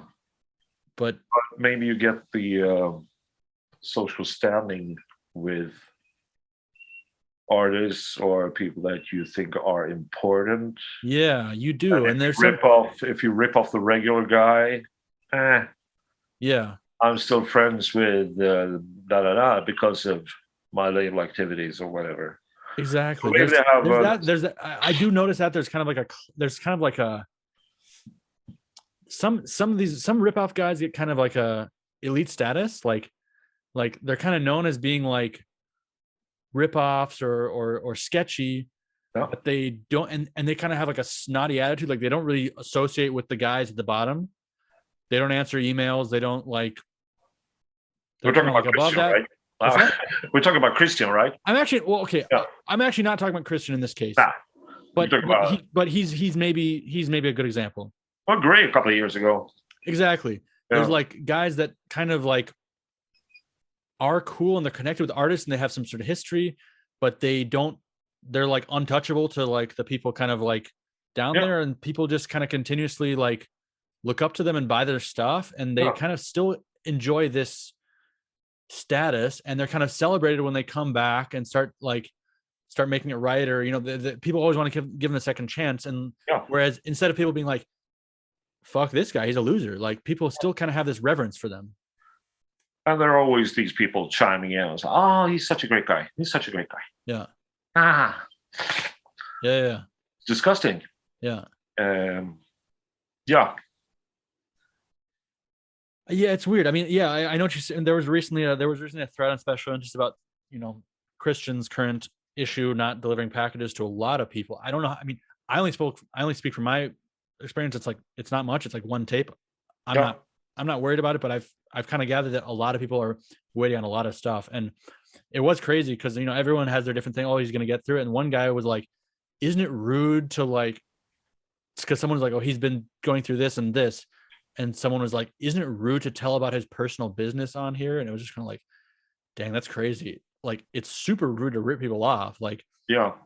like, I think it was more. you're I think saying it was people more. shouldn't talk about it, or what? I think it was more a question of posting private communication. Right, private communications. Yeah. Where his family members were named and stuff. So Okay. keep that shit out. But, I didn't catch that. Yeah. no. Yeah. I mean, it's. But yeah, it's the kind of behavior. If you do that, on the street, you get a knife in your gut. Yeah. Yeah. So watch out. Yeah. Don't rip people off. Yeah. That's trust me. I say these things to anyone concerned. Yeah. To their face. Yeah. But I can't take responsibility for. Of course. Of course. It's it's.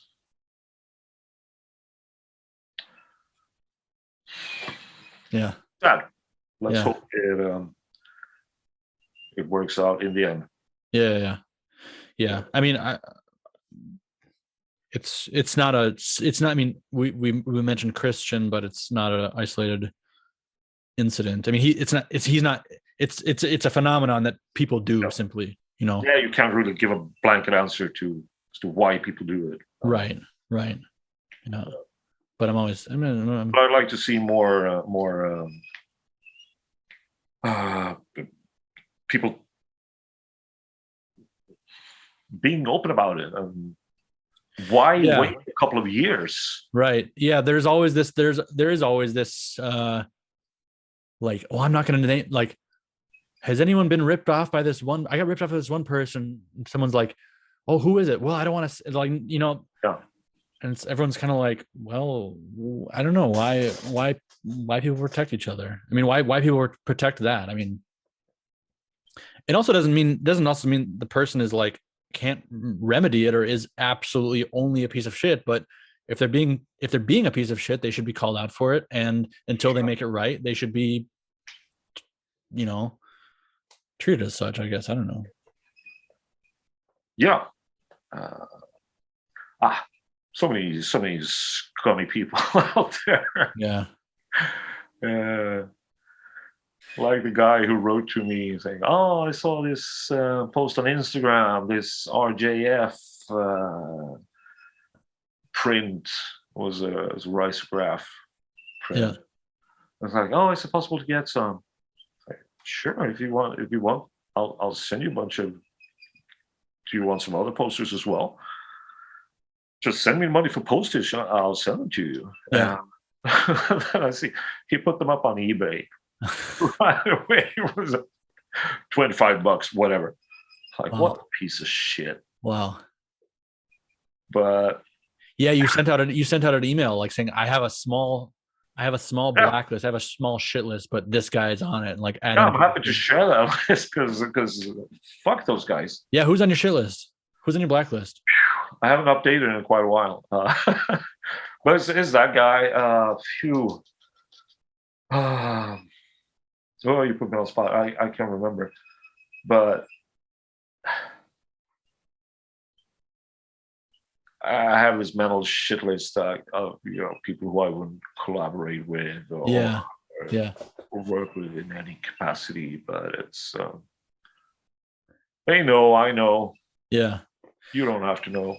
Yeah, it's good to put. I mean, it is good to keep those kind of dialogues open. Like, I mean, I'm not saying that everyone should be judged for their past 100%, but at the same time, it's like, you notice that some people, they'll disappear for a while and then all of a sudden they'll raise their heads again and everyone's like, oh, look, it's so-and-so's back. And it's like, this guy was gone for a reason. He ripped everyone off. Yeah, shit. I saw Evan of Moth Dracula, Swampland Noise. He's apparently back with some Swampland publishing. Really? Okay. Wow. Because he dropped out with Yeah. A big check. Yeah, with a lot of unfinished business. Uh-huh. I was like, okay. Yeah. Yeah. Yeah. I get the sense, I honestly don't get the sense like that's not so like when I watch kind of like I look at like Instagram and I see like stuff like kind of like small like outside of noise, like I stumble across like small like street fashion kind of guys, like guys that are like designers and they make like, you know, custom jackets You look or at that? what's that? You look at that? Sometimes, not like I don't follow it like I buy it, but I mean like I follow a lot of hip hop stuff. All right. So kind of like sometimes through like association or just kind of like scrolling through the internet, I'll come across like some guy like I mean, there's this Channel 5 News, this Andrew Callahan guy. He's an American young guy who does this kind of like really good YouTube kind of journalism, like super gonzo journalism. But anyway, he did some like he has great videos. I would recommend checking them out. Channel 5, Andrew. Channel 5, Andrew Callahan.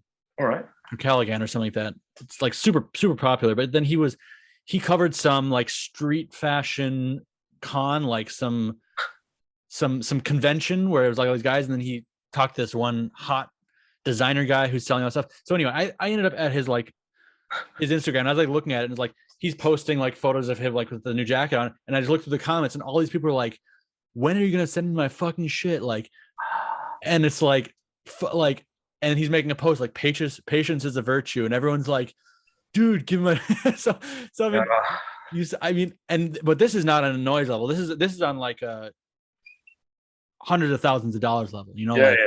Yeah.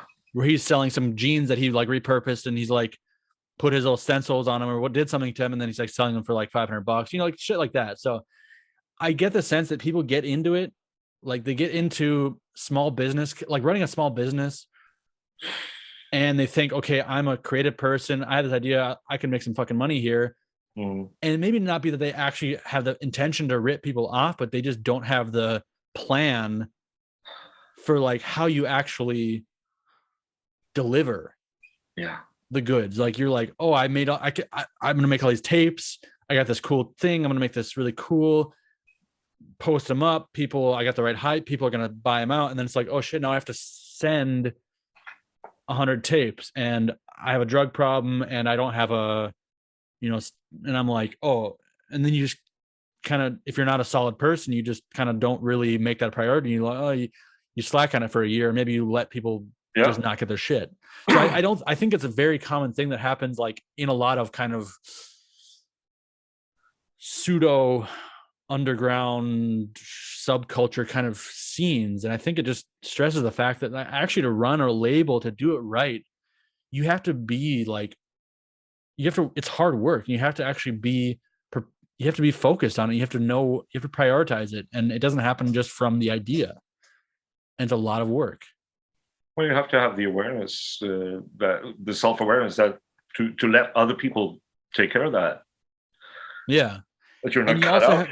You also have to be the kind of person that's not a sociopath who's okay with like, you know, I'm sure I've forgotten deals in my life. I'm sure if people have been unhappy with how things went down. Yep.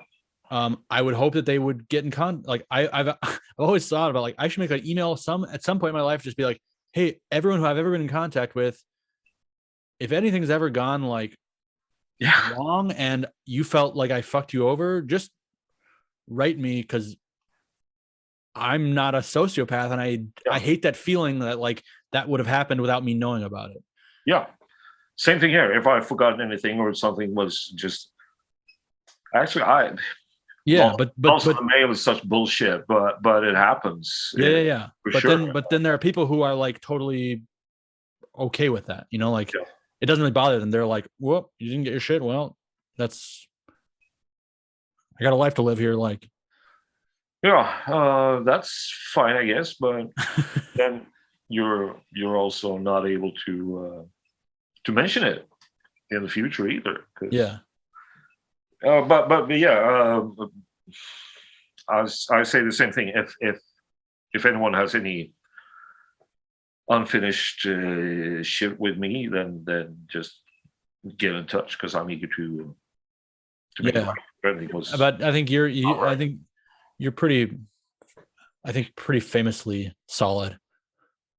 I'm happy to hear that. Yeah. Yeah. I mean, you've always been extremely solid and made that a priority. I mean, it's like you put the care in, you make sure that you take care of that business, Yeah. Like, learn how to pack your tape as well when you ship them. And maybe after you copy the tapes, maybe break the tabs. Yeah. Kids. And that shitty aesthetic, that posh isolation of those guys, they like a sticker on one side, label on one side of the tape. That's bullshit. Yeah. Just break the tabs, put the labels on both sides, listen to the tapes. Thank you. Yeah. What else you got? Well, we'll probably wrap it up soon. But what else can you school the new school on? Like, what are you seeing happen that you, not to make it negative, but like what do you see happening that you've already kind of mentioned some things that you really think should be differently? And what would you like to tell people? I mean, I'm going to do, like, in the future for WCN TV, I'm going to do like a label, kind of on label practices, because a lot of people don't know that. You don't learn that unless you start talking to people who do labels. Yeah. And I think a lot of people have started Instagram labels and they don't really know just the kind of standards of the scene, like 20% artist copies, kind of what you should charge for wholesale. Because I run into some people, they're like, "Hey, do you want to take my stuff for wholesale?" I'm like, "Yeah, sure. Like, what's your price?" And they're like, "I can give you a 10% discount on my retail price." And it's like, well, not to be a dick, but if you do the math here, I'm going to be paying more than retail for it. And then I have to also put a markup on it, and I mark up X amount. Like, there are sort of standards that people don't know and they don't really think about them. So what can you tell? What else can you tell a 2022 Instagram label who you want to see them? You don't want to say, "Fuck off, you're doing it, you're stupid." You want to see them, okay, you're kind of fucking up, but you can do it. These are some things you need to be aware of. Maybe in terms of like marketing also, like, and like promotion.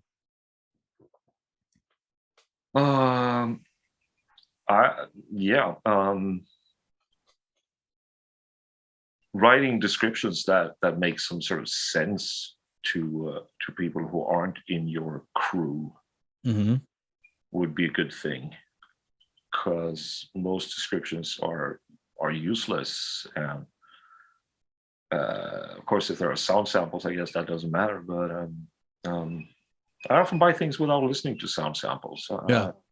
Oh, I never listen to sound samples. Yeah. So that could be a thing to keep in mind, that there are people like us who don't check out those snippets or samples. Yeah. Keep things available. If you like it enough to release it, if you're proud of something, then show it. Yeah. Show that pride in having it available. Yeah. And what else?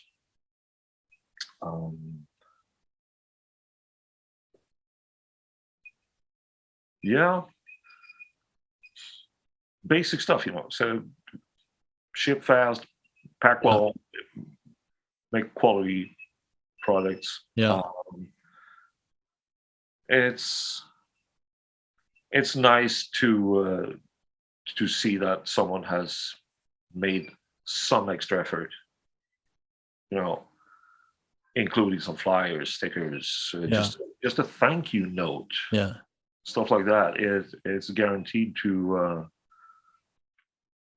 make the person on the receiving end more positive and talk about your label efforts. So that's what I would advise people to do. I do I think I don't do that a lot in terms of like notes and stuff like that, but I think that's something that needs to be at least cared for in some way. And the thing is, we have social media today, so we can all communicate very easily, but the whole like great fun, I'll call it fun, but whatever, of getting into noise in the beginning was not only getting the tape, but getting a tape in a package from someone that you don't know, and like a note from someone, like a handwritten note, like even like the early Tronics tapes I ordered, CDs I ordered from Phil Blankenship. I think he always had like a, "Hey Oscar, like thanks for ordering."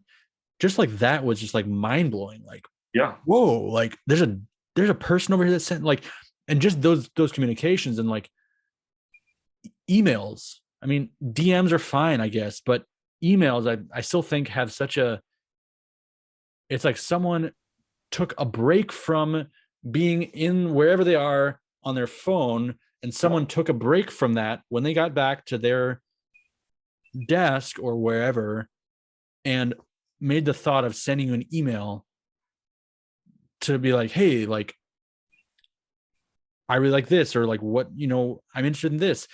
That makes that's what it's really all about. I mean, not only, but that makes a huge difference. And I like I like not having to process orders manually. Like I like having the Shopify stuff, because it's just hard. It's just impossible for me to do, or it's just a lot of work for me to do. I love that, but I do think that's missing sometimes when people are just click, send, and then send.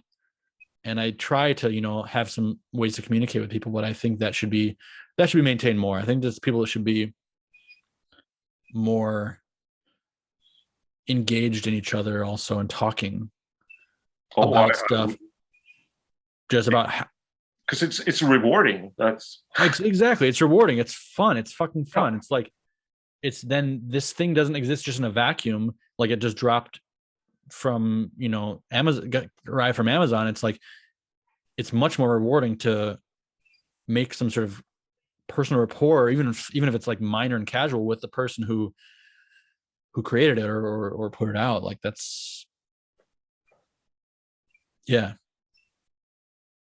use a bit of social lube whenever you get the chance.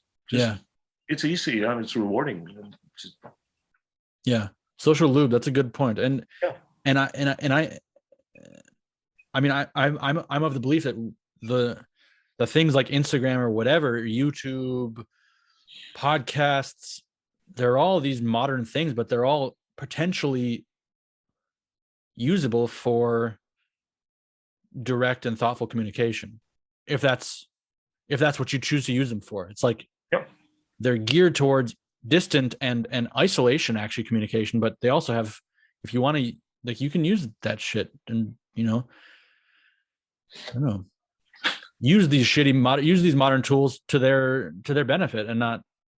And there's really no use in complaining about it either. I mean, because what can you do? I mean, if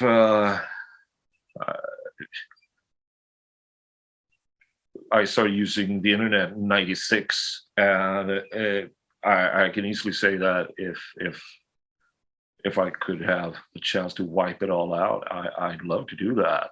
I think the internet has been absolutely horrible for humanity, but what can you do? You can't wipe it out. So we'll use it this way. We'll communicate, and but social media, that's gonna change as well, morph into something else, I guess. And who knows? I don't know what the TikTok noise scene is, but maybe there is one. Hey, I have TikTok. You do? Oh shit! No, I don't. No. I haven't seen any noise content on there when I've been borrowing my daughter's phone. I've been curious about it. That's rough. Yeah, it's rough stuff. It's scary. I mean, it's scary. It's like, if you really think about it all, it's really scary and just depressing, and it doesn't have any good end in sight. I mean, nope. But it's just kind of just all right. It's been hard to raise kids and where to draw the line. I mean, dude, absolutely. I think that's that's a crazy thing. That's actually, maybe before we wrap this up, I was curious. Maybe you can talk a little about this, because I've always been curious about this, and I wish I had thought of this in advance, and like done with like the first like 10 people I interviewed, they were all dads, and I wish I had done like a segment maybe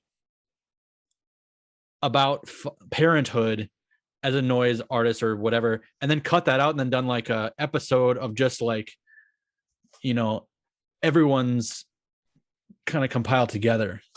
Because I think it's an interesting topic, just because, for many reasons. Noise is, it's kind of this transgressive thing. It's not really, but I mean, obvious to most, the average person it is, and oftentimes there are very, very transgressive, whatever you want to call it, problematic, violent, extreme content associated with it. We kind of have numbed ourselves to, but I think if you show it to a random person on the street, oh, I got this tape and it's got this on it, it's got this, and these guys are like this, they'll be like, what the fuck? Like, I'm calling the cops, like, and you're like, no, but they're nice people, they're pretty normal, like whatever.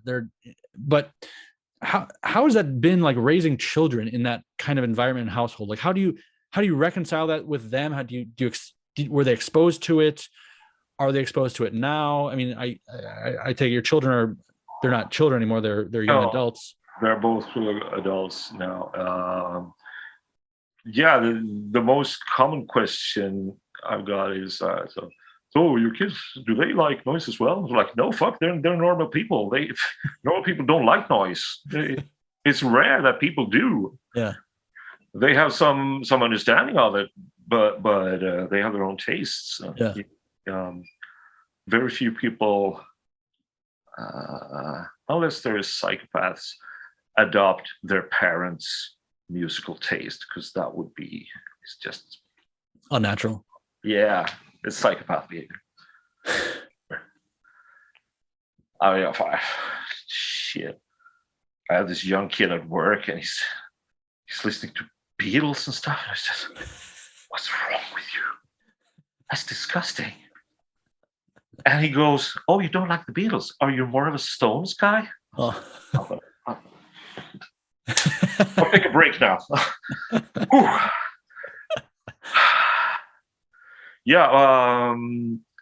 The other thing is that they don't give a shit.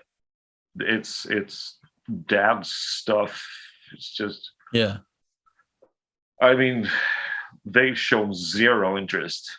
And I mean, if they pick through the collection, they find some shocking images or crazy stuff. And trust me, I got rid of the worst stuff when I first became a dad. You got what? Yeah, I got rid of the worst stuff. Yeah. When I first became dad. Yeah. But then I realized that they don't give a shit. Yeah. It's dad stuff. It's boring. Yeah. That's what I've been most struck by. Okay, they just don't care. Yeah. And that's good in a way. So yeah. I've never really had to. They found some crazy stuff every now and then, but like, okay, that's yeah. I've never really had any problems with that. Did you play it for them when they were did you ever play it around the house for them when they were small or anything like that? And not really. No. Because I mean, I think noise can be very also soothing, and I think for a small child, in some cases, when not treated as art or music, like it could be something that they might really make them feel nice and like they like to hear, depending on what it is. Probably. But there's a mother in there as well who's going to kill you. Yeah. So maybe I haven't really tried it out on them. They know that I listen to. I mean, they know that I listen to all kinds of stuff. Yeah. It's shaped them in some way, I guess. Sure. They're pretty open-minded. Yeah. And they've heard all kinds of crazy shit. But the noise stuff, I know that it's there's a limited audience, and I play it on my on. I prefer to listen on speakers, never headphones. Right. Listening on speakers, but when I'm alone at home. Yeah. Right. Yeah. Sometimes someone comes home like, what's this garbage? Yeah. Like, oh, it's mind your tongue. It's the incapacitance. Yeah. Yeah. Yeah. That's something I actually want to do an episode sometime, something like normal people on noise, and interview my brother, because my brother and I are very close, and we were roommates. Like, we both moved out. Like, I moved out of my parents' house around like 17 or 18, and then as soon as he moved out, by the time I was like 20, he moved in with me, and we were like roommates in various other constellations with friends of mine. So it was always like a couple of friends of mine, then him. And so I was always playing noise and trying to kind of turn him onto it. Yeah. With like, beginner stuff or certain stuff, and always kind of hoping that he would like get into it. But we lived together for like, I don't know, 6 years or 8 years, and he knows what it is. He gets it. It's just not, I mean, it didn't work to, it didn't work to influence it, but he kind of gets it. But he's not like he's not an art guy. He's not he's a smart, he's interested in, he's not like a dimwit or something like that, but he's not like into very outsider stuff. He's into kind of like normal stuff. So I mean, he kind of gets at this noise, that this is this genre of music that's really important to me, that I have this, there's this whole world that exists that people will really dig it. But just, I don't know. I mean, I'd like to hear like some people's thoughts about that, really, like what they make of it. Yeah, but I mean, sounds that I love, that I'm drawn to, like high pitched feedback, or just this drilling sounds. Yeah, I'm aware that I'm in the minority, that most people don't appreciate that in any way. So, I'm still surprised though. I'm still surprised, honestly, because when you have I feel like when you remove the cultural, like when you call it noise, when you move the idea like this is noise, and it's like the waste product of a distorted guitar, like a rock guitar, like the waste product is this crazy ugly sound, and we do this. I do think a lot of the sounds that are filed under noise and noise music can be very, I mean, Sam McKinley talks about this a lot, like can be very like appealing to normal people. Like, you have people who listen to these rain sounds CDs for relaxation. You have these people who go to these nitro dragster races and fucking flip out over these ripping harsh noise engines, and they're just some, rednecks, and they don't think of it like subversive music or art. So I am always a little bit shocked that when I show someone who I think has a open mind or whatever, like a certain noise recording that to me is just ear candy and super pleasant, not something, the high pitched things is one thing. I can understand why that's, but something that's like crunchy or whatever. I'm still always shocked that not that less people are like, wow, this is really cool. Like, what's this all about? Like, I can't believe I've never heard this before. People are still just like, I don't know. It's still, I mean, that just shows how kind of out of touch I am, I think. Well, my girlfriend is up north now, and she sent a little video of them by a river up there, and I mean, that sounds, it's quite a large river, and it makes an awesome continuous crunching sound. Yeah. And I was like, yeah. My first instinct was that would be a nice place to go on a canoe, river, having fun. The other was just to sit down at the river's edge and just take in the sounds, as possible. Yeah.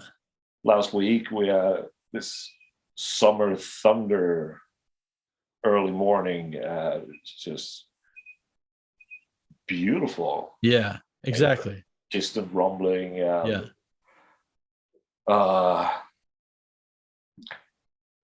And most people will agree that that's beautiful. Most people will agree that's beautiful, you know? But once it gets packaged as like extreme violent sound, then people perceive it differently, you know? Yeah, but then most people wouldn't really think of it as music or entertainment. Right. Just natural. But to us, it is, I guess. Yeah. But no, I don't think I could convert. You can see normal people being converted at shows when they see something live, and it's just a shock to the system, or just crazy. Yeah. And you can see that every now and then. But yeah, going home and jamming Carlsson on the stereo. That's a whole different. That's a whole different scene. Yeah. Well, at least we have it. Yeah. So, how did you get into noise? So, I would say we can slowly wrap it up here, and I can have a bite to eat, and you can enjoy the rest of your Sunday. But what else? Anything else you'd like to mention or throw out there? This suck at replying to emails, and I have a ton of unanswered emails. And please forgive me if I haven't written to you, if you've been in touch with me. Shoot me a reminder, please, by all means. My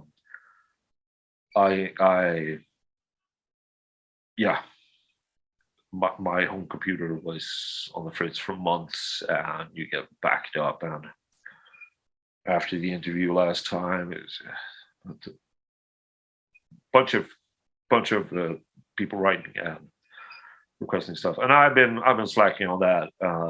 So I'll say that if you're waiting for a reply, hit me up, and I'll try and get back to you as soon as possible. Other than that, support White Centipede, support Millstone. Millstone, yeah. And if you support the show, come out to the show. What's the date? August 26th. August 26th in Stockholm. Yeah, you'll find Johan of Ominous Recordings at all social media platforms. Yeah, I'm sure. Hey, Johan, and if you appreciate anyone's work, let them know it. Yeah, for sure. As easy as that. Yep. Cool. All right, Tommy. Well, it was a pleasure. Always, Oscar. Thank you. Talk to you soon. Take care. Bye.